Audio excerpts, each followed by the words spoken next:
Cześć, witajcie, z tej strony Lady Anika. Chciałabym Wam dzisiaj pokazać, jak zrobić taki gruby, duży, ciepły golf na zimę.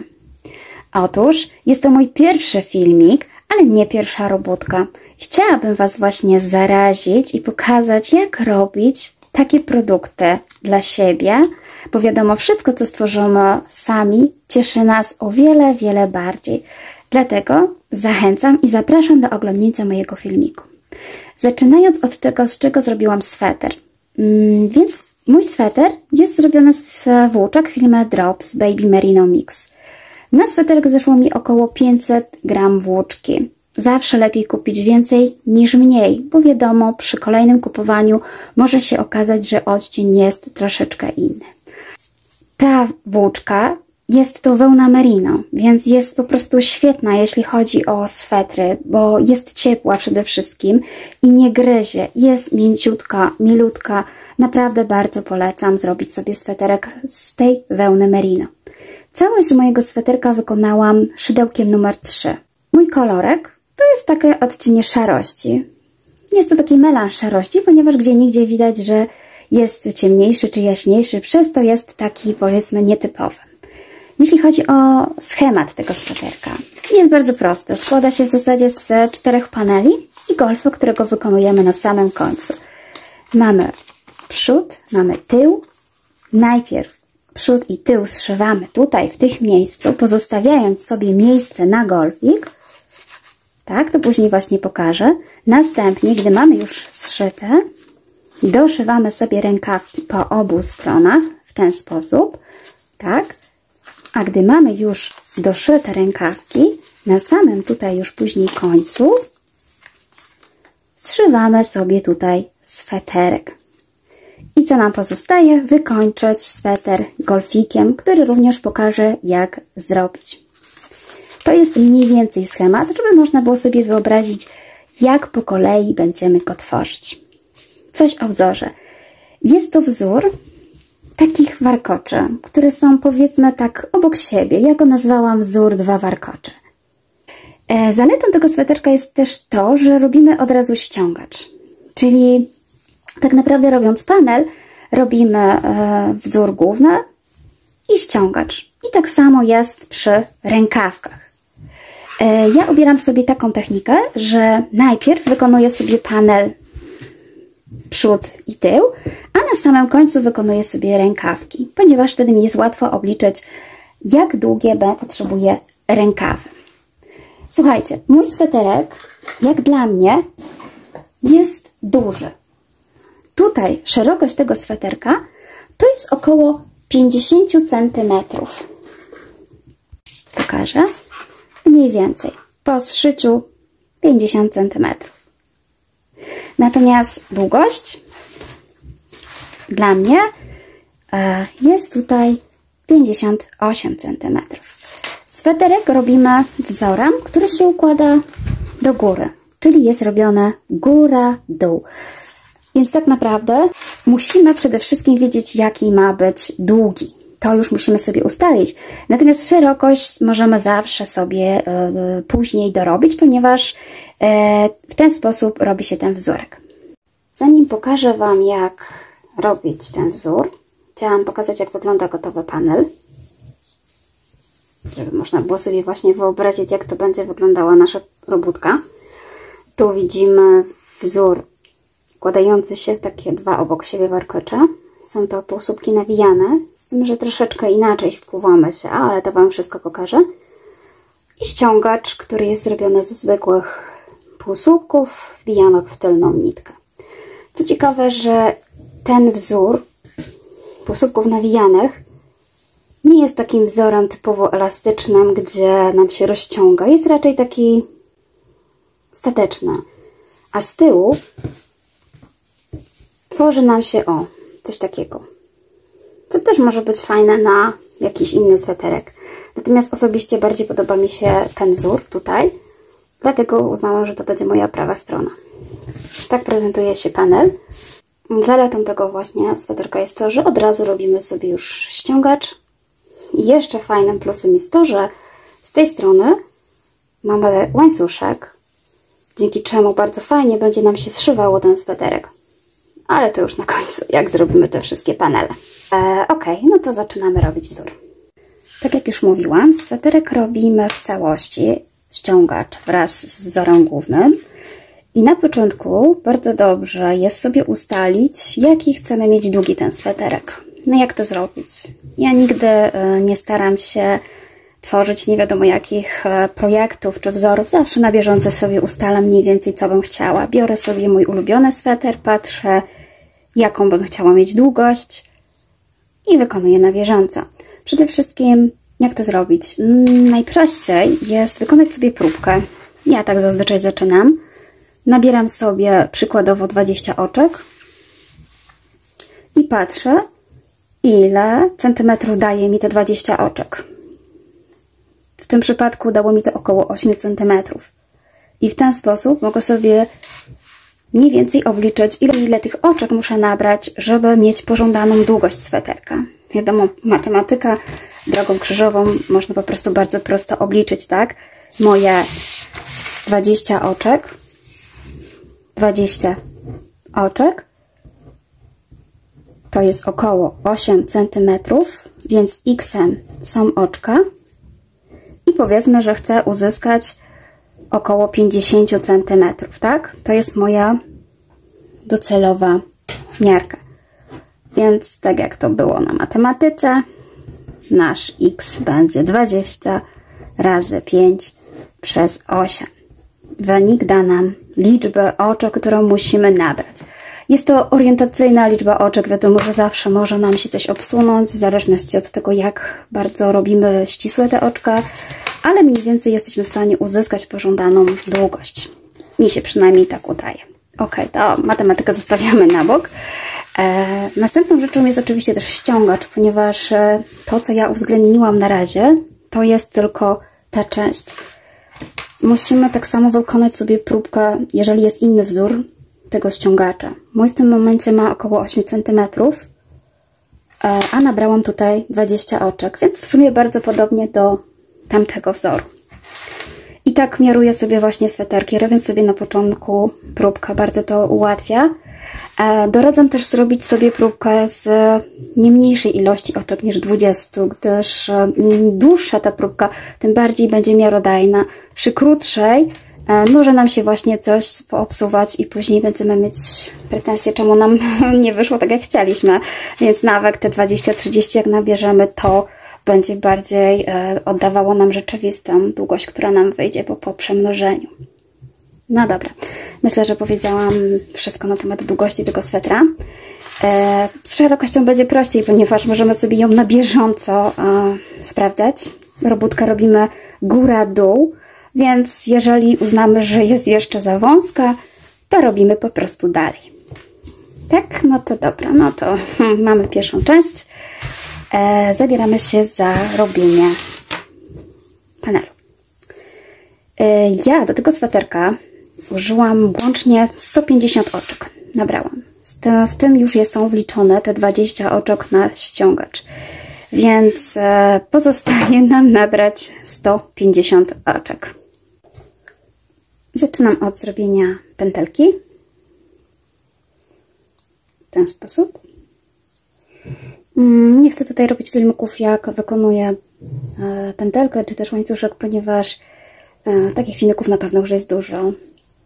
A być może to, jak ja wykonuję, będzie też dobrym sposobem na nauczenie się.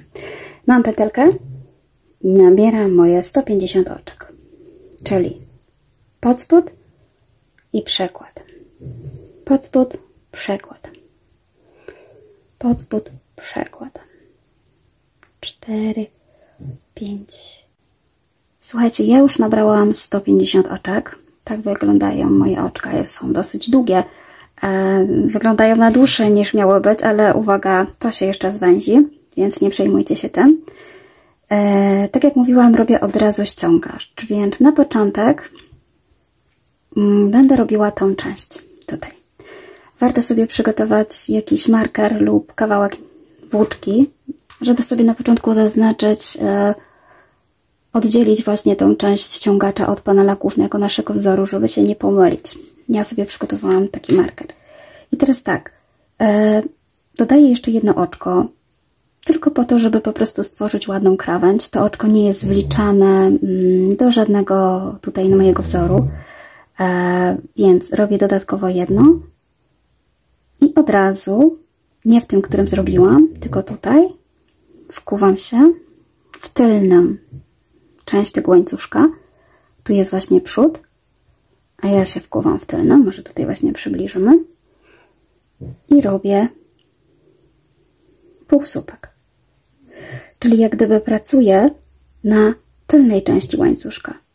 Nie tutaj, tylko tutaj. Wyciągam tą taką środkową niteczkę. Łatwo sobie zauważyć, że tu już mamy zrobioną i wkuwamy się w kolejną. Proszę. I robimy kolejny półsłupek. Drugi. Trzeci.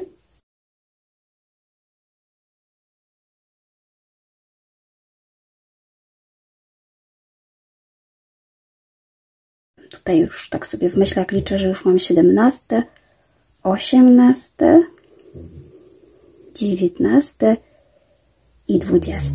To jest moje ostatnie oczko, które jest na ściągacz, więc uwaga.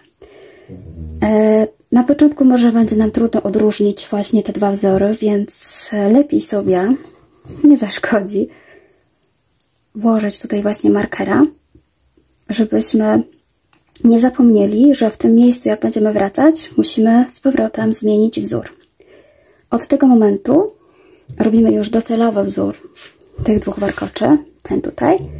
Jak go robimy? Na początek jeszcze nie będzie go tak dobrze widać, bo musimy po prostu zacząć robić podstawę.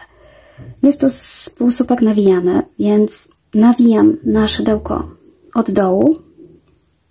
Również wkuwam się to miejsce tutaj takie środkowe pomiędzy łańcuszek.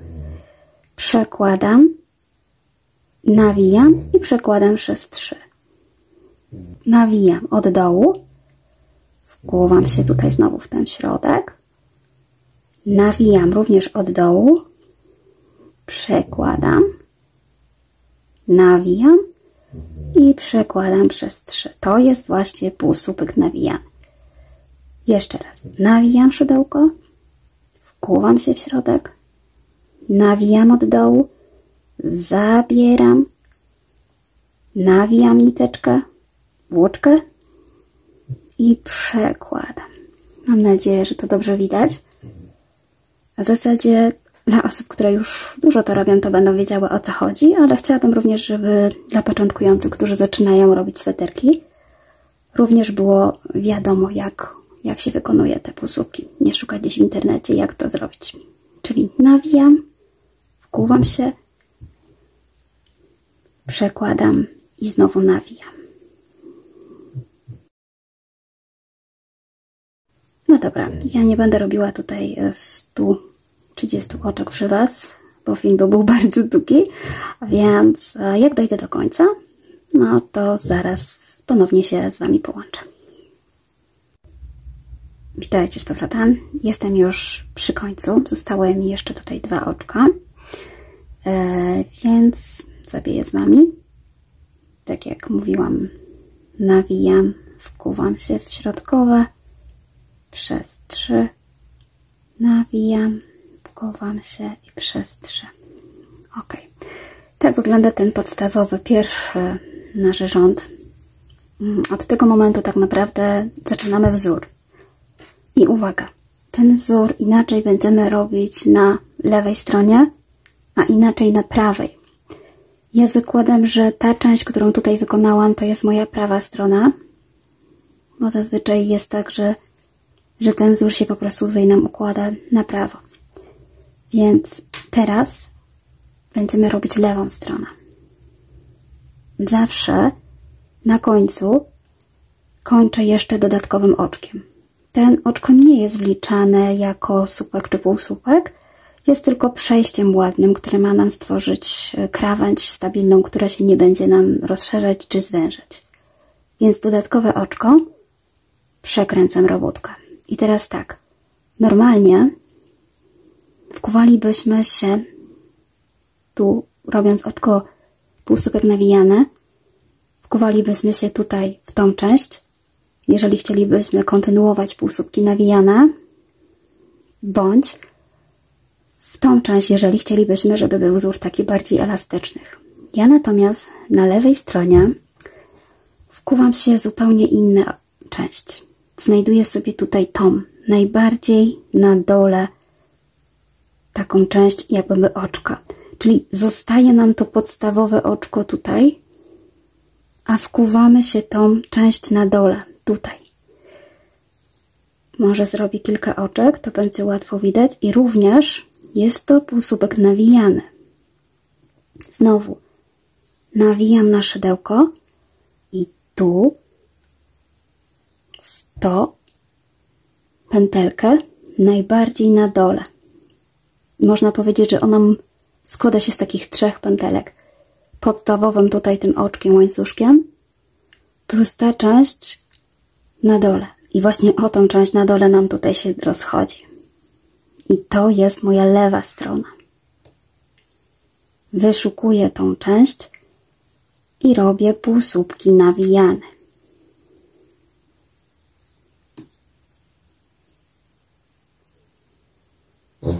Później będzie bardzo łatwo rozpoznać tak naprawdę już, która część jest prawa, która część jest lewa, bo wzór się zupełnie różni, więc na początek po prostu musimy pamiętać tylko, że inaczej robimy na lewej stronie, inaczej na prawej. Na tej lewej wkuwamy się tylko w tą pętelkę, która jest najniżej. Widać tutaj, że z prawej strony już nam powstaje ten warkocz.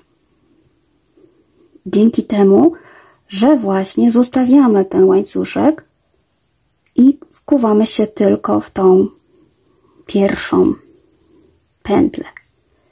Tak robimy do końca.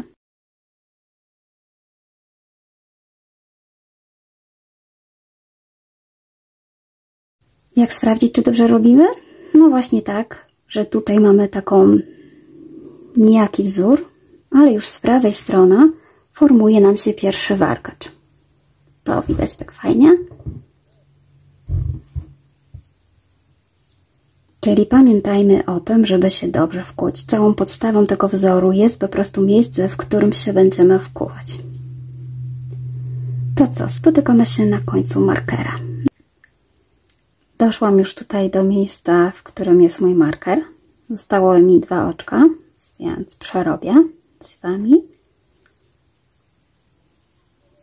Dzięki temu, że mamy tutaj ten marker, łatwo nam jest zauważyć, w którym momencie zmieniamy wzór. To oczko zostało specjalnie tutaj dla mnie już właśnie zablokowane, żeby nie robić dalej. Ściągam sobie teraz ten marker i zmieniam wzór. Tutaj są zwykłe półsłupki, ale wbijane w tylne oczko, czyli nie będę robiła ich standardowo, tak jak się robi półsłupki, tylko wbijam się w tylną tutaj niteczkę, w tą.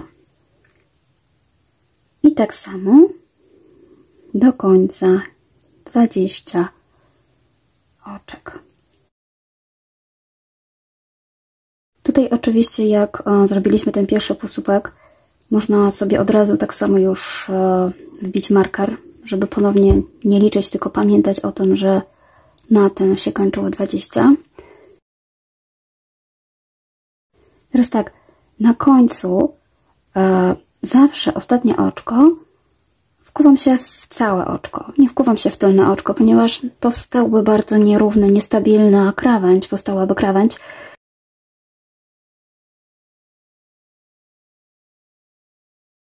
Czyli tu wkuwamy się w 2 oczka, w 2 pętelki, w 2 takie tutaj niteczki, które są całym oczkiem jak gdyby.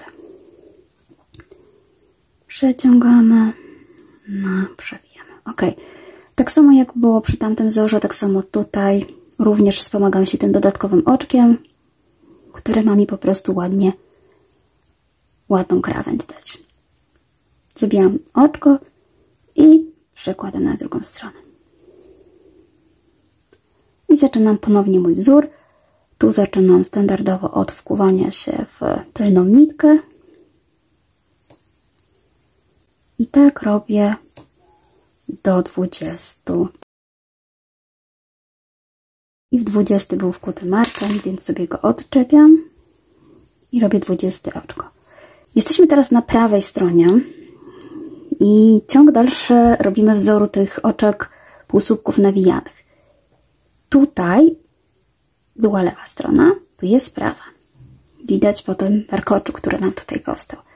W tym momencie robimy inaczej, tak jak mówiłam, prawą stronę, inaczej lewą.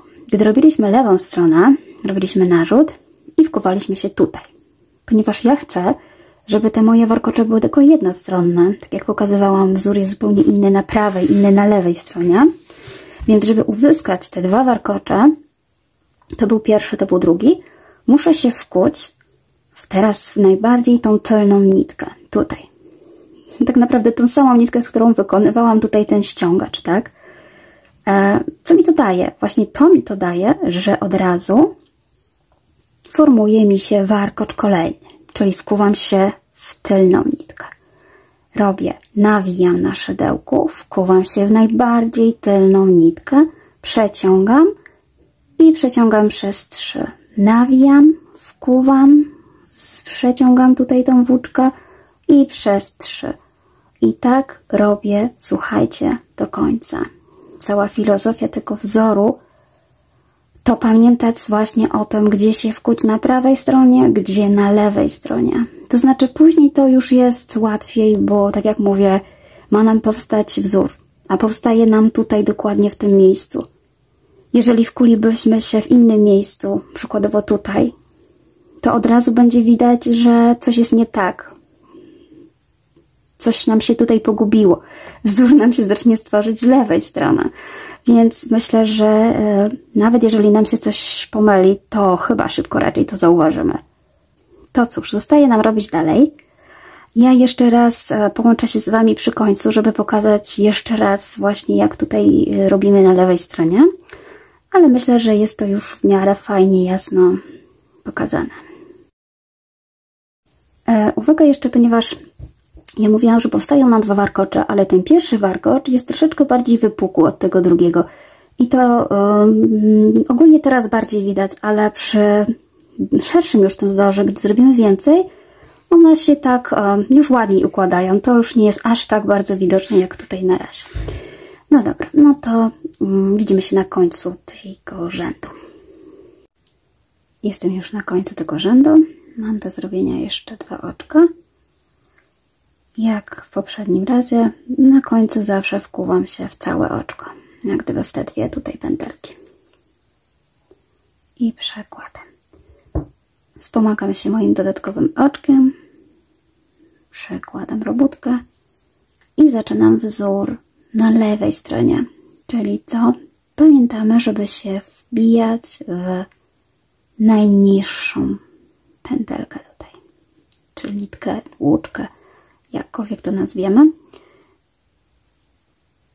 Tak robimy do naszego markera, czyli cały czas wkuwamy się w najniżej położoną tutaj niteczkę. Tu widzimy, że właśnie powstają taki dosyć inny wzór. Jeżeli widzimy go po lewej stronie, to znaczy, że na pewno robimy dobrze. A po prawej stronie formuje się już nam tutaj kolejny warkocz. To wtedy mamy pewność, że robimy dobrze. Słuchajcie, to jest cały wzór na ten panel, na ten sweterek. Ja nie będę przerabiała go dalej z Wami, bo film by trwał kilka chyba godzin, jak nie dni, ponieważ sami wiecie, jak to jest z tymi robótkami, raz mamy czas, raz nie. Pokażę Wam, jak wyglądają już 2 panele, jak będę je łączyć i dobierać sobie później właśnie wielkość rękawa, długość rękawa. No to miłej pracy. Słuchajcie, chciałam Wam jeszcze powiedzieć, ponieważ nie wiem, czy wspominałam o tym, jeżeli nie, no to teraz chciałabym to zrobić, że za każdym razem wzór na ściągacz jest taki sam, czyli kiedy dochodzimy tutaj do tego miejsca, robimy go tak samo, czyli w tym miejscu wypinam sobie marker i robię półsłupki zawsze do tylnego tutaj niteczki oczka. To się nie zmienia, więc tutaj nie musimy pilnować prawej czy lewej strony. Zawsze będzie tak samo i wzór nawet wygląda tak samo po prawej czy po lewej, więc Nie da się tutaj pomylić. Pamiętajmy tylko, że właśnie nie wkuwamy się tutaj w te dwa oczka, tylko zawsze to najdalej od nas, te tylne oczko. Tu. I to jest podstawa tego wzoru ściągaczowego. Natomiast ważne jest, żeby zachować wzór prawy i lewy tutaj na tym panelu. Więc myślę, że im więcej przerobicie tych rzędów, im dłużej to zrobicie, to już wejdziecie do wprawy, już nie będziecie w ogóle musieli o niczym pamiętać, tylko robótka sama będzie nam szła do góry. Ok. Jestem już z powrotem. Mogę się pochwalić, że zrobiłam już 2 panele, tył i przód. Tak właśnie się prezentują. Chciałam Wam tutaj teraz pokazać, jak sobie zwymiarować rękaw, ponieważ ja, tak jak mówiłam na początku, zawsze robię wszystko na bieżąco. Jeżeli nawet w trakcie, gdy robię panel, okazuje się, że jest za krótki czy za długi, to lepiej go sprudzi i powiększyć te odkład czy pomniejszyć, niż robić tak na siłę, że nam się później coś nie będzie podobać. I tak samo właśnie mam z rękawami. Najprostszą metodą jest przy robieniu rękawów, kiedy mamy już tył i przód. Dlaczego? Dlatego, że on tak naprawdę nam generuje tutaj szerokość na naszych ramionach. Najprościej teraz by było, gdybyśmy właśnie złączyli sobie te 2 panele. Odwrotnie tutaj mam mieć tak przód. Nawet spiąć choćby na chwilę spinaczem czy markerem. Tu, gdzieś w tych miejscach. O, w ten sposób. I taki sweterek spróbować sobie na siebie przymierzyć. Ubrać po prostu, pomimo że nie jest jeszcze zszyty, bo tak naprawdę całe to szycie zajmiemy się na końcu. Szukam jeszcze tutaj jakiegoś 3., 4. spinaczka. Jeżeli założymy ten sweter tutaj, o, to będziemy wiedzieć, dokąd nam tutaj spada ten sweterek na ramieniu i dzięki temu możemy sobie obliczyć dalej długość tego rękawa. Ja tak zazwyczaj robię, żeby rękaw nie był za długi czy za krótki i również w ten sam sposób, co przy panelu go sobie wymiaruję, czyli już mniej więcej wiem, bo ten jest gotowy, patrzę sobie na ile oczek, ile ma centymetrów, patrzę tutaj do końca, czy rękaw ma być dotąd, czy ma być krótszy. Dzięki temu mogę sobie go po prostu w tym momencie wymiarować, tak? Czyli zakładam tę część na siebie, patrzę mniej więcej, fajnie jakby mi nam ktoś teraz w tym momencie pomógł i zmierzył nam od tego momentu idąc, ile nam tutaj właśnie jeszcze do końca brakuje. Ja ogólnie założyłam sobie, że ten sweter będzie duży, oversize'owy, zimowy, gruby, ciepły, wygodny, żebym się po prostu w nim świetnie czuła, więc chciałam, żeby ten rękaw był długi. Wręcz nawet chciałam, żeby cały ściągacz mogła zawinąć. Oczywiście wymiarując musimy pamiętać o tym ściągaczu. Ja z reguły robię właśnie tak samo, że długość tego ściągacza na rękawie jest taka sama jak tutaj na panelu. Mam już właściwie jeden rękaw gotowy, żeby Wam pokazać, jak ja tutaj to zrobiłam. Rękaw robię bardzo podobnie, czyli jest po prostu panel robiony góra-dół w ten sam sposób. Jest takim właśnie prostokątem. Szerokość zależy w zasadzie od tego, jaki chcemy, żeby był wąski czy szerszy. Ja ogólnie zrobiłam sobie go na około, powiedzmy tam 28 cm i dla mnie jest odpowiedni. Jeżeli potrzebujecie więcej, to musicie po prostu robić dalej. Tutaj natomiast tą samą długość mam ściągacza co wcześniej i tak jak wspominałam wcześniej, mój rękaw jest dosyć długi, ponieważ ma około 47 cm. Ja będę chciała, żeby ten rękaw mi wręcz zachodził na tą rękę, żebym mogła sobie po prostu, jak będzie mi zimno, złapać, czy nawet wywinąć. Chcę, żeby był duży i długi, więc mój rękaw jest naprawdę długi. Czyli co? Słuchajcie, nie będę Wam pokazywać, jak się robi go, ponieważ to jest dokładnie ta sama metoda, co przy panelu. Tak samo zaczynamy. Nabieramy odpowiednią ilość oczek, wydzielamy sobie część na ściągacz i część tutaj na główny wzór. Ja tutaj, z tego co pamiętam, to nabrałam na panel, nabierałam około 150 oczek, 20 z tego to było na ściągacz I bardzo podobnie jest tutaj. O 10 oczek raptem jest tutaj mniej, czyli mam 140 oczek nabranych, z czego 20 jest na ciągacz, a 120 jest na tą całą długość. Czyli praktycznie różnica jest niewielka, bo tak jak mówiłam, mój będzie miał bardzo długie rękawy. Nie wiem, jeżeli lubicie takie długie rękawy, to też zachęcam do zrobienia w ten sposób. Jak zrobimy jeszcze jeden rękaw, to jesteśmy w domu, sweter będzie można zszywać, a na sam koniec zostanie nam wykończenie tego sweterka, złączenie i zrobienie takiego golfu, bo jak mówiłam, będzie to golf. Tak postanowiłam, że każdy ciepły sweter kojarzy się także z tym, żeby szyja była ogrzana i żeby miała ciepło. Dobra, zrobię czwarty rękaw i się widzimy przy zszywaniu sweterka. Mam już wszystkie potrzebne 4 części, aby powstał z tego sweter, więc możemy zszywać. Chciałam Wam jeszcze powiedzieć, jak robić, żeby właśnie ta szerokość była zawsze nam taka sama. Ten wzór jest prosty, jest fajny, bo można sobie po prostu te rzędy policzyć i wtedy wiemy, że mamy szerokość taką samą jednego rękawa, jak i drugiego rękawa. Mamy 1, 2, 3, 4, 22 i w ten sposób tutaj kończy mi się na 22 rzędach takich podwójnych. I tak samo musi mi się właśnie skończyć ten drugi rękaw, tak? Czyli zaczynamy od tego jednego pojedynczego, który tutaj był i muszę mieć tak samo 22 rzędy w tym drugim rękawie. Czyli mamy tak 1, 2, 3, 4, 5,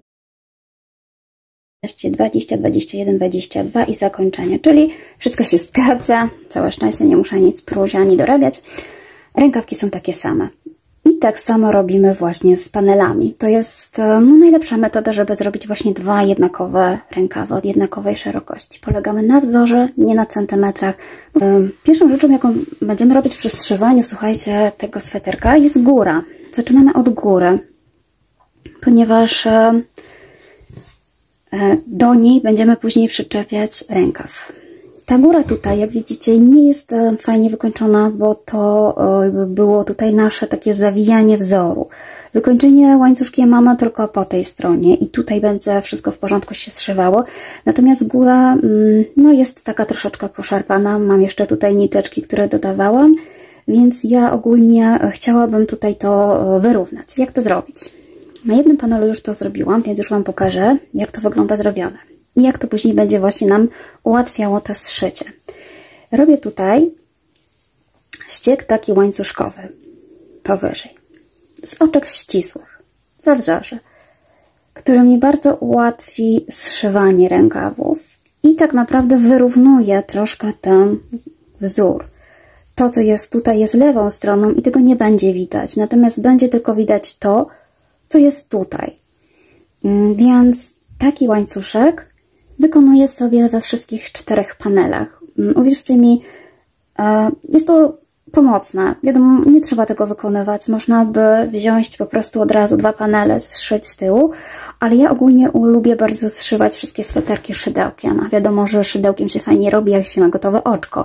Więc pokażę Wam, jak po prostu wykonać taki łańcuszek na każdym panelu, żeby po prostu łatwiej nam się coś zszywało. I tak samo ten środeczek, który tutaj już sobie przygotowaliśmy na golf, będzie nam łatwiej, ładnie wykończony. No dobra, no to Wam pokażę na osobnym panelu, jak to zrobić. Ok, pokażę Wam teraz, jak zrobić dokładnie taki sam łańcuszek, co było w pierwszym panelu. Więc biorę sobie włóczkę, moje szydełko, robię sobie pętelkę. Troszeczkę ją ścieśnimy tutaj, kłułam się i co? Patrzę, jak idzie wzór. Ogólnie powiem Wam tak, że to nie jest ważne, żebyście mieli dokładnie taką samą liczbę oczek, co w pierwszym panelu. No wiadomo, fajnie by było, jakby było, ale różnie nam czasami to wychodzi, ale to nie jest rzecz, która się będzie jakoś szczególnie różnić i nie jest jakoś ważna, ponieważ te wszystkie oczka będą zszywane od spodu, więc tego po prostu widać nie będzie. Im ciaśniej też tych oczek zrobimy, im więcej, tym będzie lepiej sweterek zszyty. Więc tak, ja zaczynam od tego, że wkuwam sobie gdzieś tutaj gdzieś pierwsze oczko. Nie jest to jakoś tak szczególnie właściwie ważne gdzie. przekładam sobie włóczkę i przekładam przez moje oczko. Następnie będę właśnie tworzyła ten łańcuszek. Ja zauważyłam, że łańcuszek musi być dosyć gęsto, ponieważ jeżeli robię go zbyt luźno, to mi się zaczyna troszeczkę ściągać, więc powiedzmy tak, w każdej tutaj tej przerwie, co widzicie, tutaj tym pierwszą, co mam, robię sobie oczko ścisłe. Oczko ścisłe to jest takie oczko, w którym ja przekładam sobie tutaj, wbijam sobie, znaczy szydełko, przeciągam włóczkę i nie robię już tak jakby przy standardowym sposób, tu przekładam tu, tylko mając to oczko, od razu po prostu przekładam przez następne oczko. I tak powstaje mi oczko ścisłe. I robię znowu. Czyli tak, ja sobie wytyczyłam, żeby to ładnie szło, że będę się wkuwać zawsze w te same miejsca. Czyli tak, tu się wkułam w ten pierwszy łańcuszek, a tu się wkuję w ten drugi. Ten drugi jest tutaj, tylko go trzeba troszeczkę tutaj poszperać, żeby znaleźć, ale on się znajdzie. Jest. Znowu przeciągam i od razu przekładam. Dlaczego mówię, że będę go robić gęściej? Ponieważ jak zaczęłam sobie robić tylko w tych oczkach, tu i tu, okazało się, że jest za wąskie, że mi się zaczął ściągać, że potrzebuję szerzej, więcej tych oczek, więc wymyśliłam sobie, że w każdym pomiędzy tymi dwoma rzędami znajdę jeszcze jakiś punkt, w którym właśnie zaczepię to oczko, czyli tutaj mam jakąś niteczkę, obojętnie jaką, w którą po prostu również przełożę włóczkę i zrobię oczko. Następnie, żeby właśnie wzór wyglądał w miarę tak samo, wkuwam się właśnie w te same oczka tutaj, co wcześniej. Czyli raz. I tu znajduję drugie dwa. To są dwa z mojego i pomiędzy jest tutaj taka, widzicie, drobinka, o którą mogę właśnie zahaczyć moje oczko, więc ja to wykorzystam i sobie ją zabiorę i zrobię sobie oczko ścisłe. Znowu, tu mam piękne oczko, więc fajnie mi tutaj to wyjdzie, nie ma problemu. I kolejna tutaj jest, które sobie po prostu muszę tutaj tylko nabrać odpowiednio. Czyli tak, w tych dwóch zabieram po prostu te dwa pierwsze oczka, a pomiędzy nimi wyszukuję jakikolwiek tutaj niteczki, o którą bym mogła cokolwiek zahaczyć. Czyli to jest właśnie ta przerwa tutaj. O, widzicie, jak sobie rozszerzycie? Znajdzie się zawsze tutaj jakieś miejsce, żeby coś zahaczać, tak? Zahaczam o tą niteczkę i robię oczko ścisłe. I znowu tutaj mam to swoje oczko. To robię oczko ścisłe i na tym wzorze, w którym tutaj było właśnie robiony łańcuszek, zahaczam. Wyszukuję jakieś tutaj niteczki, w którą bym mogła się wkuwać. Czyli tak naprawdę robię 3 oczka na dany wzór, na dany taki powtarzający się panel. Czyli tak, po 2 tutaj i 1 pomiędzy.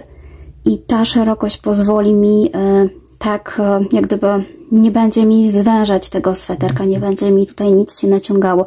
I starajcie się też to robić luźniej, gdyż wiadomo, że oczka ścisłe, one same w sobie mówią, one ściskają troszkę, nie są takie luźne, więc starajcie się troszeczkę nawet większe je robić.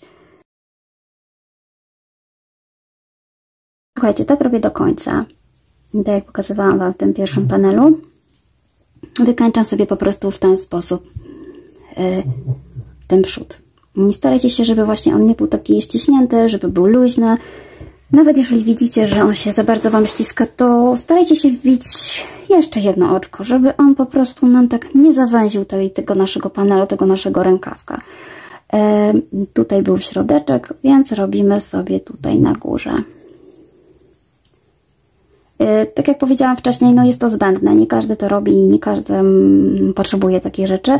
Natomiast ja osobiście nie lubię zszywać igłą tych swetrów, lubię robić to szydełkiem i gdy po prostu mam takie oczka, jest mi prościej to zrobić. Jest łatwiej i jest dla mnie szybciej.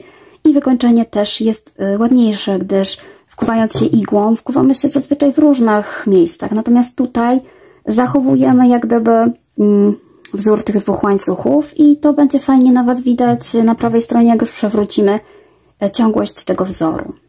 Ale to Wam pokażę, jak już zrobię do końca ten łańcuszek. Bardzo fajnie by było, gdybyście to samo co tutaj, właśnie zrobili jeszcze sobie na rękawach, ponieważ rękawy też są no tu tam takim wykończeniem łączącym, zszywającym. Ja w ogóle na początku, jak robiłam te swetry i łączyłam sobie niteczki, to starałam się, żeby one były na bokach. Nie chciałam mieć żadnych tutaj gdzieś łączeń w środku, żeby mi nie wychodziły, więc po prostu docinałam to, co mi zostawało na boku i zaczynałam od końca. Stąd u mnie są takie łączenia z tej strony. No ale wy możecie robić różnie, wiadomo, każdy ma swój sposób ulubiony. Dlatego też między innymi wykańczam później tutaj łańcuszkiem i przy zszywaniu razem będzie mi po prostu prościej. Ok, jak już wykończę to łańcuszkiem, to pokażę Wam po prostu, jak to zszyć razem. Jestem z powrotem. Zrobiłam, słuchajcie, już łańcuszek z jednej i z drugiej strony i wstępnie zaczęłam sobie dzielić sweterek. Część, którą będę zszywała i część, która oczywiście będzie miejscem tutaj na nasz golfik i druga część. I tak właśnie chciałam Wam to pokazać, ponieważ jedną stronę już zrobiłam, żeby Wam pokazać, po co był ten łańcuszek i czy w ogóle chcecie się w to bawić. Ponieważ są dwa sposoby zszycia tego sweterka. Pierwszy, taki najzwyklejszy, bierzemy igłę, włóczkę i po prostu zszywamy sobie tutaj na końcu. I nawet ten łańcuszek wtedy nie jest potrzebny. Tak? Tutaj. Można po prostu od razu wywrócić i zszyć igiełką. Ja natomiast chciałam stworzyć coś innego, coś nietypowego. Chciałam sobie stworzyć taki wzorek na ramieniu. Taki fajny szaf. Dosyć modne są teraz różne rozwiązania, więc ja coś takiego chciałam uzyskać. Dzięki temu też mogłam sobie po prostu jak gdyby kontynuować ten wzorek tutaj, żeby był mniej więcej się pokrywał. Mi oczywiście troszeczkę wyszedł błąd, ale to nie szkodzi, na wszystko damy radę, ponieważ zakończyłam w którymś momencie inaczej tutaj panel. Znaczy dwa panele są takie same, ale prawy i lewy różni się po złączeniu ze sobą i między innymi powstał mi taki dodatkowy warkocz. Ale to nie szkodzi. Ominę tą część zszywania i zacznę jak gdyby zszywać od tej strony, więc wszystko się wyrówna. Tak jak mówiłam, dla mnie ważniejsze jest to, jak biegnie wzór, jak biegnie wściek, niż to, ile dana rzecz ma centymetrów, tak? Wiadomo, że widzimy wizualnie najpierw to, co tutaj się nam łączy, niż to, ile to miało centymetrów czy milimetrów. Tego po prostu później nie będzie widać, na ile to było zrobione, ale na pewno będzie widać, jeżeli coś krzywo zszyjemy. Ok, słuchajcie, taki sam pomysł mam również na wydzielenie właśnie tego tutaj, tej tutaj szyjki na golfik. Po prostu odmierzcie sobie, słuchajcie, środek mniej więcej, policzmy sobie te panelki, ile tutaj ich mamy, wyznaczmy sobie środeczek z jednej i z drugiej strony. Później mniej więcej odmierzmy sobie tak samo tutaj, ile chcielibyśmy, żeby nasz środeczek miał. Złapmy sobie tutaj dwie krawędzie, przełóżmy przez główkę i zobaczmy, czy jest to w miarę luźne, czy chcemy luźniejsze, czy chcemy właśnie węższe. Ponieważ ja chcę, żeby ten golfik był troszeczkę większy. Zostawiłam sobie tutaj około chyba 30 cm. Mniej więcej 30 cm. I myślę, że mi to wystarczy. W razie czego będę pruć i robić jeszcze raz. Spokojnie. I tym sposobem ustaliłam sobie, że będę zszywać tutaj 8 takich rzędów. Raz, 2, 3, 4, 5, 6, 7, 8. I z drugiej strony również 8 rzędów. No, żeby po prostu ładnie, symetrycznie wyglądało. U mnie te 8 rzędów to jest około, powiedzmy, 9,5-10 cm. I tego samego właśnie się będę trzymać z drugiej strony.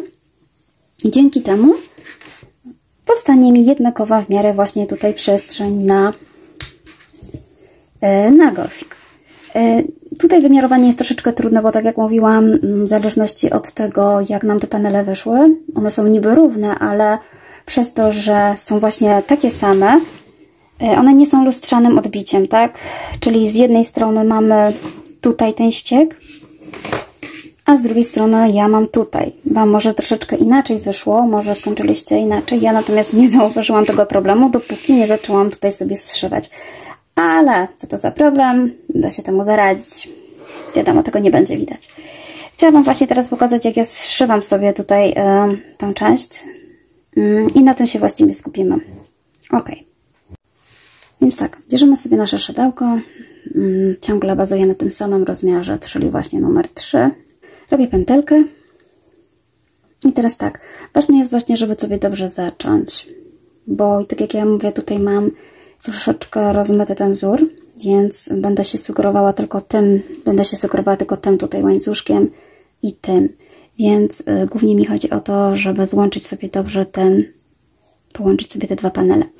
Mam ten łańcuszek, więc wyszukuję sobie tutaj pierwsze oczko, łańcuszka, które sobie tutaj gdzieś zrobiłam. Może być te. I tak samo wyszukuję sobie gdzieś tutaj, pomijając troszeczkę tych oczek, ponieważ muszę się dostosować troszeczkę do wzoru, bo chciałabym, żeby ten wzór się tutaj nam nie gubił i będę sobie tutaj improwizowała. Czyli tak, mój wzór się zaczyna tutaj, na drugim oczku, a tu wzór się zaczyna, powiedzmy, już na trzecim oczku, więc ja pominę sobie to jedno na razie i wkuję się tutaj. Przeciągnę sobie włóczkę i zaczepię.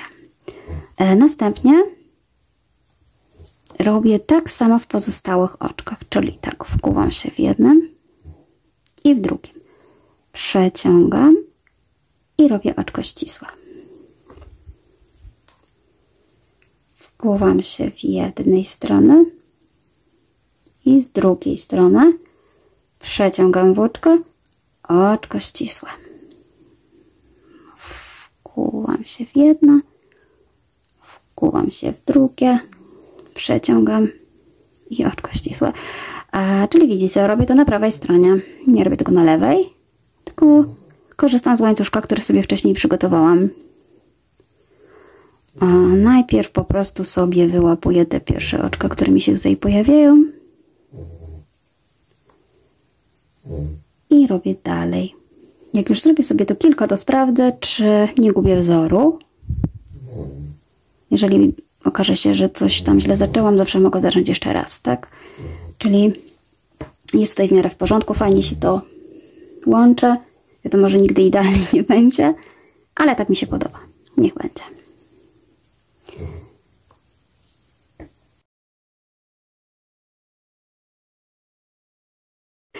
Czyli mam tak, raz, dwa, trzy, cztery, pięć, sześć, to jest 7, które robię, czyli będzie potrzebne mi jeszcze jedno. O, i tutaj w bardzo dobrym momencie chowam te wszystkie nitki, które były widoczne. Wszystko mi już tutaj ładnie się prostuje, zanika. Cała ta brudna robota zostaje po lewej stronie, tak można powiedzieć. Słuchajcie, doszłam do 8 rzędu. O, wchodź, dobra. 8 rzęd, tak?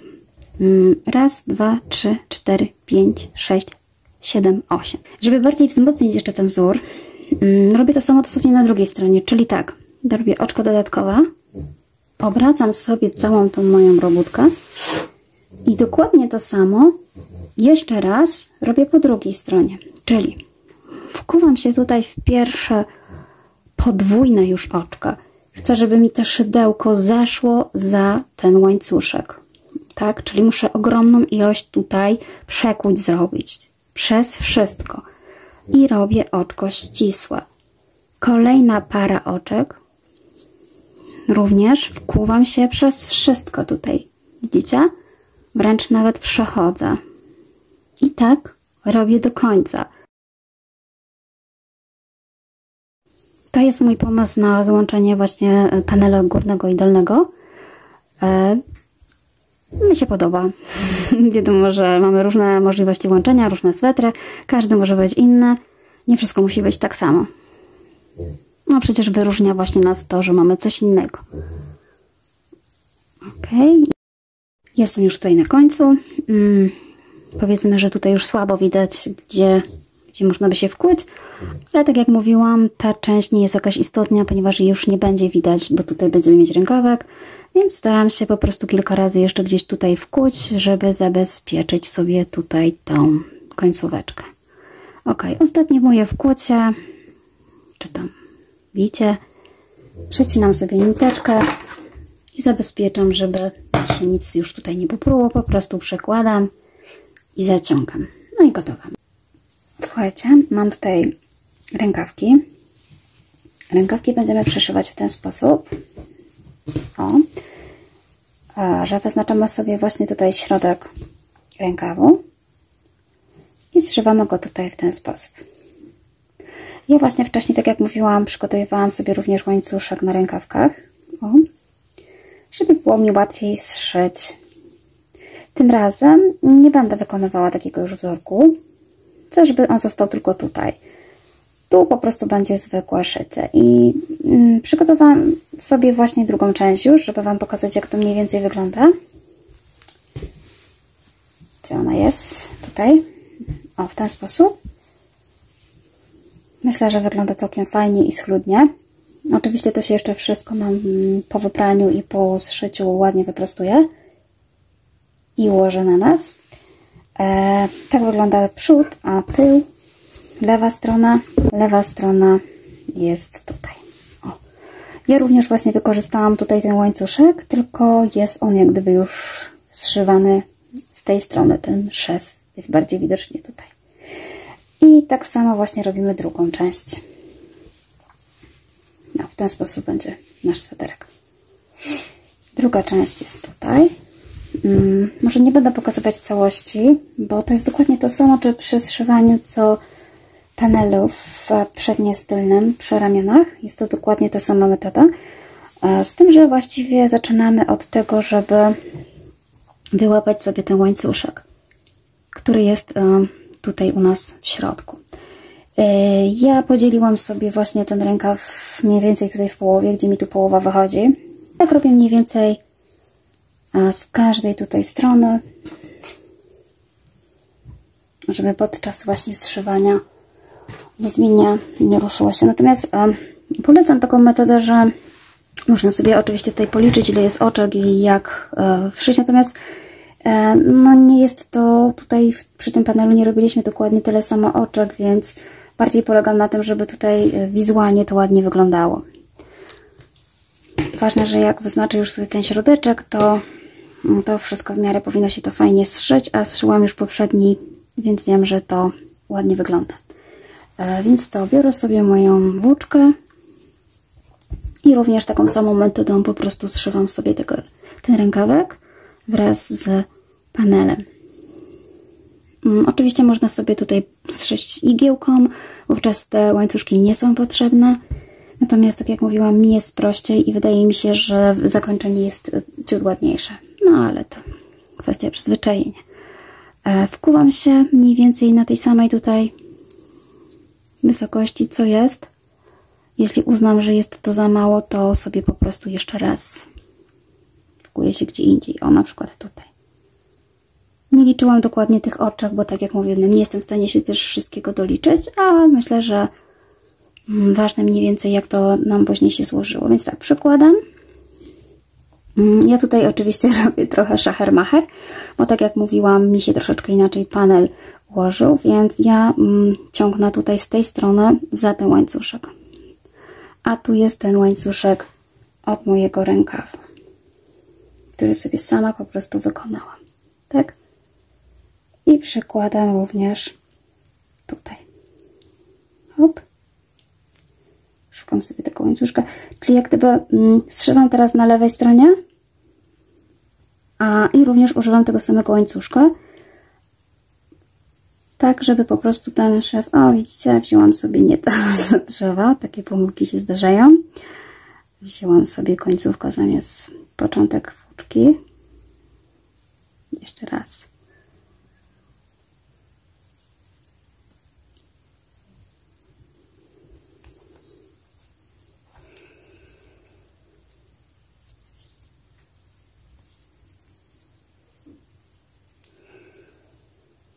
No dobra, przekładamy, bierzemy nie koniec, ale początek włóczki i robimy sobie oczka ścisłe, czyli tak, wkuwamy się tutaj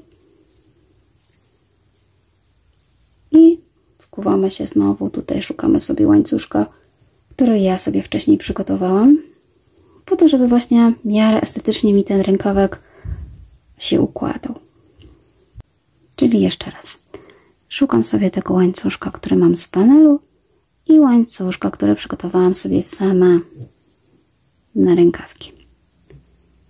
Łańcuszek z panelu i łańcuszek na rękawki. I tak robię do końca.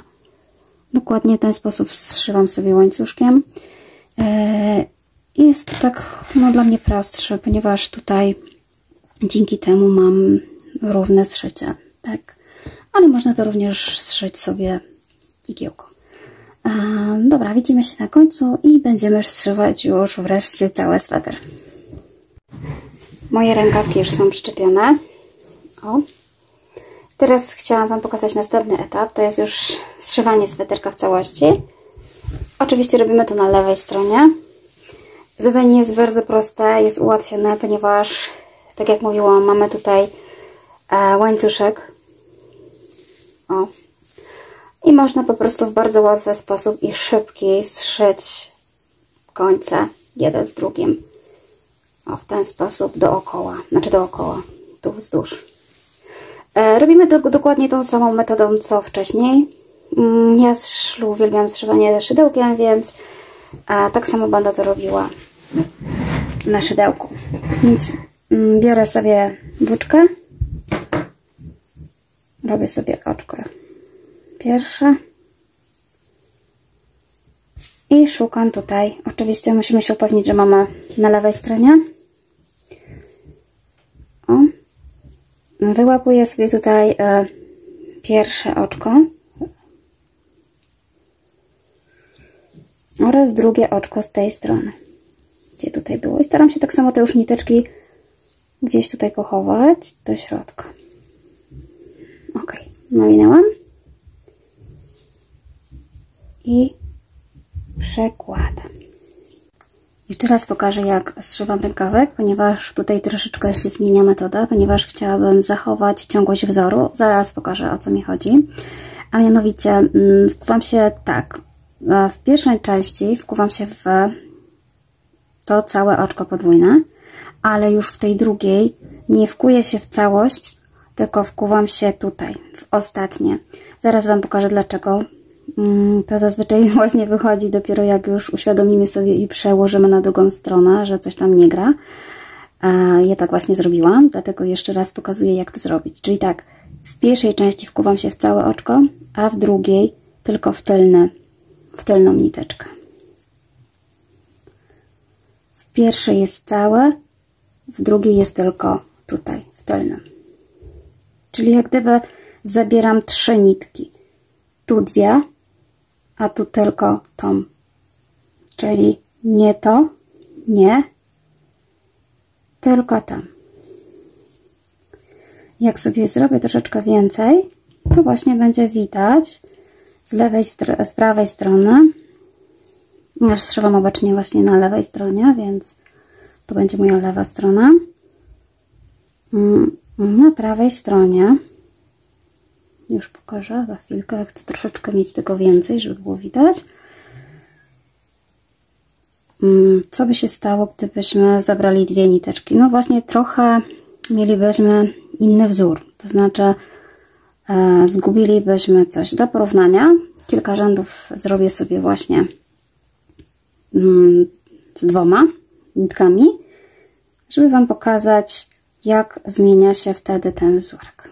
Czyli tutaj sobie porobię po 4, czyli jak gdyby 2 oczka. I żeby Wam pokazać. Słuchajcie, zobaczcie, co się stało. Tu, gdzie zrobiłam 3, zachowuje mi się fajna ciągłość wzoru.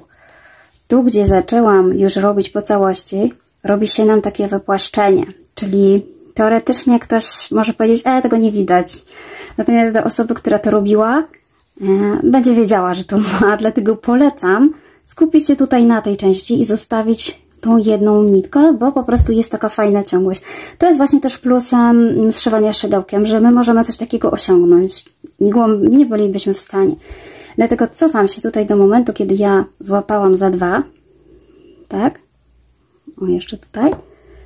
I robię wszystko na 3 pętelki. Nie na 4, tylko właśnie na 3. Czyli jeszcze raz tu, tu i tu. I wtedy będę miała wzór do końca. Jak dojdziemy do tego drugiego wzoru, to zobaczymy, jak tam się nam to wszystko ułożyło i też możemy sobie jakoś fajnie tutaj pokombinować, żeby to łączenie było dosyć fajne, estetyczne, żeby nie było takie nijakie. Skończę sobie tutaj ten wzorek. To jest właśnie robione metodą prób i błędów. Nie bójcie się próć, nie bójcie się próbować. O to właśnie w tym wszystkim chodzi. Osiedłko jest o tyle fajne, że oczka nam się tak łatwo nie zgubią, jak przy drutach. Wiadomo, spadną oczka, to jest panika. Jestem tutaj w miejscu, gdzie zszyłam ściągacz. A teraz będę sprawdzała, jak zszywać dalszą część rękawu, żeby fajnie wyglądało. Widzę tutaj, że jest właśnie warkoczek i fajnie by było go zostawić, bo z tej strony raczej tutaj już nic nie mam. Więc zrobię tak, że tu wkuję się w 2 oczka, a tu wkuję się w to ostatnie, bo widzę, że ten łańcuszek wtedy mi zostanie, czyli znowu nie wkuwam się we wszystkie tutaj oczka, tak jakbym tutaj chciała o to, tylko wkuję się w te oczko, tutaj i zrobię oczko ścisłe. I ponownie zrobię tu, zrobię kilka rzędów i pokażę Wam, dlaczego tak zrobiłam.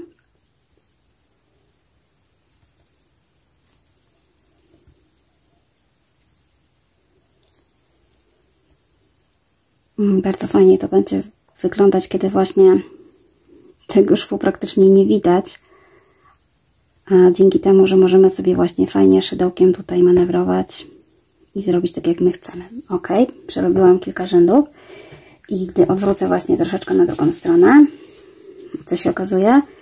Okazuje się, że właśnie ten warkocz, który chciałam, żeby został, jest na swoim miejscu. Gdybym złapała cały gdybym złapała cały ten łańcuszek, prawdopodobnie, i tak pewnie było, to jest ta część łańcuszka, ona byłaby schowana, czyli zostałoby mi coś takiego, a wiadomo, że ten wzór jest troszeczkę inny, on ma tutaj ten warkocz, więc tak jakby fajnie się tutaj dekomponuje i to szycie jest naprawdę prawie niewidoczne. Słuchajcie, ja tak to zszywałam, jeżeli macie inny pomysł, to zszywajcie po swojemu. Podobnie trzeba zszyć ciąg dalszy, starać się próbować zobaczyć, jak się układa wzór w części tutaj dolnej i górnej. Tak jak Wam wyjdzie, tak będzie. Próbujcie, słuchajcie, nie bójcie się. Spotkamy się, jak zszyję sweter i pokażę Wam, jak zrobić golfik. Mój sweterek już jest zszyty. Tak się prezentuje. Jest dosyć długi i z rękawkami tak miał być. Następna kolejność to oczywiście golfik. Ja wykorzystam tutaj ten łańcuszek, który sobie wcześniej przygotowałam.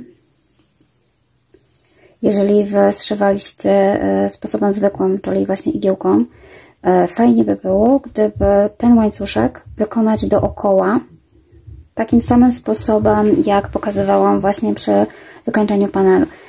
Dlaczego? No, ten łańcuszek będzie nam potrzebny, bo będziemy właśnie zahaczać od niego górę golfu. Teraz tak, ja bym chciała, żeby ten golf był właśnie szeroki, więc u mnie została dziurka na około 30 cm, więc spora dosyć. I przede wszystkim jak wymiarować sobie długość tego golfiku. Ponieważ ja mam tutaj, będę go robiła tym ściegiem, półsłupkami, również wbijanymi właśnie w tylną nitkę, więc mniej więcej wiem, że 20 oczek to moje 8 cm. Myślę, że mój golfik taką długość, którą ja bym chciała, to może będzie około do 10 cm, ale żeby fajnie się układa i potrzebuję go podwójnie, więc przydałoby się, żeby golfik miał około 20 cm i myślę, że tak go też zrobię. Czyli z moich obliczeń wynika, że żeby uzyskać długość tego golfu, będę potrzebowała około 50 oczek. I tak też zacznę robić. Jeśli się okaże, że jest za mało bądź za dużo, to oczywiście spróję. Nie jest to jakaś tragedia, ponieważ jest to dopiero początek. Jak będę robiła ten golfik? Otóż tak, przede wszystkim zacznę go gdzieś tutaj sobie z boczku. Ogólnie sweter jest dwustronny, ponieważ był robiony tak samo panel prawy, lewy, rękawy, więc ciężko nam teraz wyznać, co było tutaj przodem, co tyłem, więc to będzie tak naprawdę wszystko jedno. Natomiast gdzieś musimy zacząć, tak? Ja proponuję zacząć sobie z boczku, nie z tyłu, ponieważ no, z tyłu zawsze ten golfik będzie widać. Na boczek, z boczku prawdopodobnie będzie tak też to zszyte, że nawet tego nie będzie widać, jeżeli będziemy to zszywać podobnie jak te rękawki, więc myślę, że to będzie wszystko jedno, ale zacząć musimy.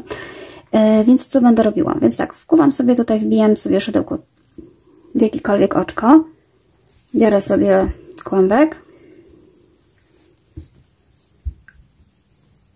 robię sobie pętelkę i przeciągam tutaj przez to oczko. Tak, widać? Ok. Mam przeciągniętą pętelkę. Następnie będę szła do góry, czyli ja robię golf góra, dół, góra, dół. W ten sposób będziemy tworzyć tą warstwę tego golfu. Więc ja założyłam, że sobie zrobię 50 oczek. No to jedziemy. Mamy tak. Zwykły łańcuszek, oczywiście chodziło o łańcuszek. Robimy 50 oczek. Raz, dwa, 3, 4, 5.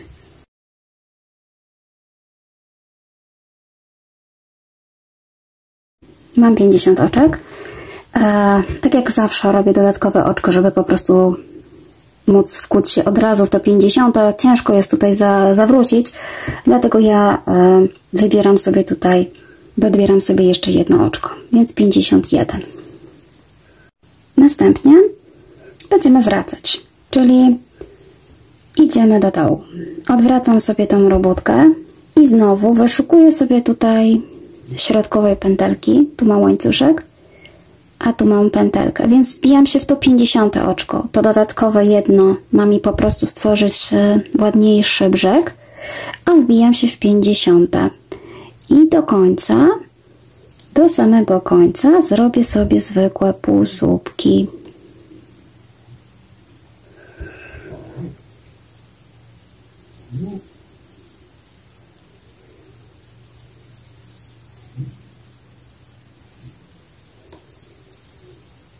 Czyli wkuwamy się w środkową pętelkę, zabieramy sobie włóczkę i przekładamy przez dwie pętelki.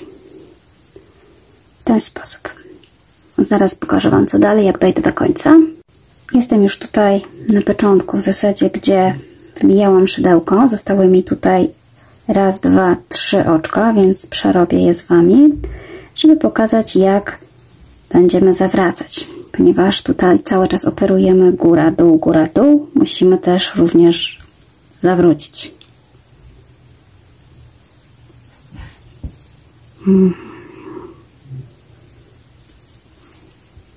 I nie zapomnijmy pominąć tutaj tego ostatniego oczka, które było tak naprawdę pierwszym oczkiem. I zrobimy. Teraz tak, widać, że tutaj było miejsce, w którym ja zaczęłam. Kolejne oczko jest puste, więc wkuwam się w całe to oczko, wbijam szydełko i tutaj robię sobie oczko ścisłe. Tak? To jest oczko ścisłe. Następne oczko to jest również oczko ścisłe, czyli 2 oczka ścisłe.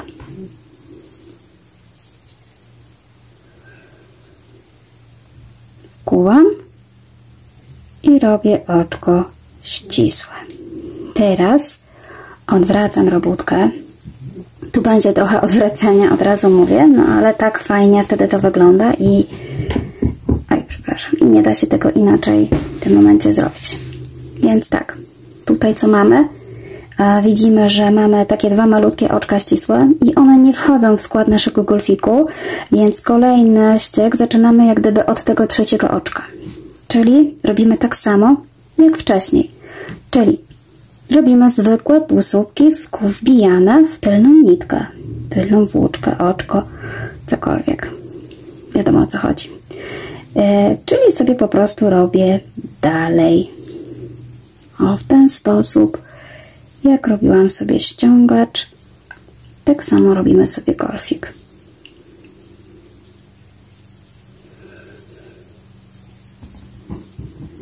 Tak. Jest tu w kłonie. Przekładamy i robimy.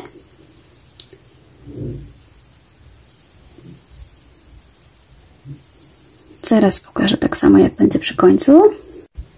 Mam tutaj już przedostatnie oczko, czyli robię je tak samo.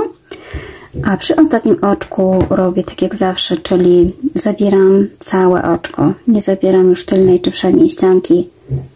Całe oczko.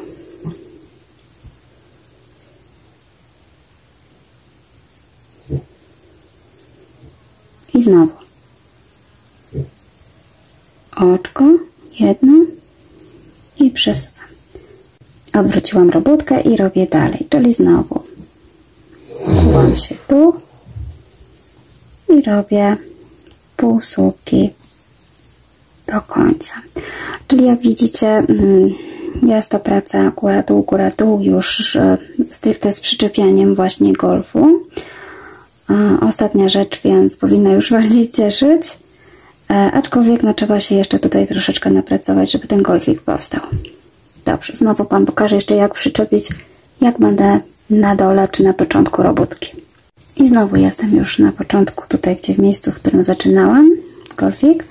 Zostały mi 2 oczka. W tym momencie to już widać ładnie te oczka, że muszę je przerobić. Już nie muszę go szukać i pamiętać o nim. Więc przerabiam ostatnie 2 oczka. No i zasada jest taka sama. Zawsze wbijamy szydełko w kolejne oczko, które jest wolne. Tutaj to poprzednie już widać, że jest zaczepione, więc biorę następne tutaj wolne oczko, które ja sobie tutaj zrobiłam łańcuszek, tak? U mnie będzie to oczko. Na pewno może być troszkę ciężko się powbijać, ponieważ to było robione dodatkowo, więc trzeba się trochę pogimnastykować, ale wszystko się uda. Czyli co? Robimy oczka ścisłe. Znowu robimy 2 oczka. W jednym i drugie w następnym. I odwracamy robótkę. Taka rada. Słuchajcie, zawsze odwracajcie robótkę tak samo. Czyli jeżeli odwracamy w tą stronę, to trzymajmy się tego. Jeżeli odwracacie w tą stronę, to trzymajcie się tego. Dlaczego? Dlatego, że ten wzór później będzie Wam się różnił i nie będziecie wiedzieć dlaczego. A tutaj to łączenie będzie zawsze takie same, jeżeli będziecie robić tak samo. Ja się nauczyłam, że odwracam sobie w tą stronę, tą i tak już po prostu zostało. Czyli co? Tutaj zawsze pomijamy te 2 oczka ścisłe i robimy dopiero w tym pierwszym naszym takim ściegu. Tak samo. Proces powtarzamy do samego końca. Tutaj dookoła musimy przerobić tyle rzędów. Ja jak przerobię kilka, to pokażę Wam, jak to wygląda, a później oczywiście pokażę, jak połączyć ze sobą tutaj te 2 rzędy. Mam nadzieję, że się fajnie uda połączyć i też nie będzie widać. No to do roboty. Przerobiłam już tutaj kilka rzędów. Tak właśnie będzie wyglądał golf. Będzie nam rósł tutaj do góry. Jeszcze mi tutaj troszeczkę zostało do zrobienia. Natomiast właśnie chciałam pokazać, jak wygląda tutaj to łączenie. Uważam, że wygląda bardzo fajnie. Tym bardziej, że tego też nie będzie widać, bo golfik będziemy składać mniej więcej tak na pół, tak? Więc to będzie coś takiego. Mi udało się uzyskać tą wysokość, którą chciałam, czyli około 20 właśnie centymetrów. Dobra. Dojdę dookoła i pokażę Wam, jak połączyć tutaj tę część. Jestem już, słuchajcie, na końcu tej robótki. Tak mi tutaj wyszedł koniec. Ostatnie tutaj oczko wbiłam się w pierwsze, ponieważ tak mi wyszła liczba oczek. No i w zasadzie fajnie jakby Wam też tak samo wyszło, że w miarę widzicie, że tutaj ładnie dolega i nie ma tutaj żadnej dziurki. Ja kończę zszywanie tego golfu tak naprawdę na początku tutaj. Dlatego, że będę zszywała go po prostu dalej, nie obcinam żadnej nitki i dzięki temu też ta ostatnia nitka pozostanie tutaj, a nie gdzieś na górze i nie będzie ona widoczna. Golfik zszywam na lewej stronie, czyli nie tak jak tutaj, tylko wywijam sobie go tutaj po tej stronie. O, wiem, że będzie zszywany na lewo, żeby właśnie tworzyć dalej ten wzorek. I uwaga, wybieram sobie część, która tworzy mi dalej wzór. Widzę, że tutaj mam właśnie ten wzorek, natomiast tutaj mam już zwykły łańcuszek, więc po prostu z tej części będę brała cały łańcuszek, a z tej części tutaj wybiorę sobie tylko tą tylną niteczkę, żeby dalej tworzyć ten ściek. Zaraz Wam pokażę, o co chodzi. Czyli tak, łączymy sobie tak, wyciągam sobie na chwilę to szydełko, wbijam się tutaj w ten ostatni łańcuszek, który mi tutaj powstał i co robię? Przekładam tą pętelkę, mogę sobie jeszcze troszeczkę zaciągnąć, przekładam przez to oczko. I w ten sposób mam już pierwsze łączenie. Pierwsze jest zawsze trochę inne, wiadomo, trzeba to dobrze połączyć. Ale już następne, tak jak mówiłam, w pierwszym rzędzie wbijam się w całe oczko. Są tutaj jak gdyby podwójna nitka. A w drugim biorę już tylko to ostatnie, jedno oczko, żeby tworzyć dalej ściek na golfie. I tak naprawdę jest to fajne łączenie, bo nie widać, w którym miejscu ten golf był po prostu łączony. Zaraz Wam pokażę, jak to będzie wyglądać. Czyli tak, z jednej strony mamy dwie pętelki, a z tej jedną. I robimy sobie tak do końca, do samego końca. Ostatnie oczko też również będzie oczkiem ścisłym, które będzie na lewej stronie. I przekładamy, czyli tak, całe oczko i tylko tylna niteczka oczka i przekładamy całe i tylne. Ja się tutaj zatrzymam, żeby pokazać właśnie, jak to będzie wyglądać.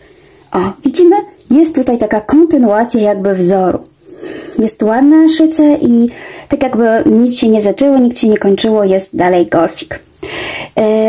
Na końcu, kiedy dojdziemy tutaj, będziemy mieć niteczkę, trzeba ją tutaj połączyć, obciąć, zabezpieczać i w zasadzie koniec naszego swetra. Wytrwaliście do końca, super, bardzo Wam dziękuję. Mam nadzieję, że filmik się podobał. Na pewno będę tworzyć ich więcej, więc bardzo proszę, subskrybujcie mój kanał. Dziękuję i do zobaczenia.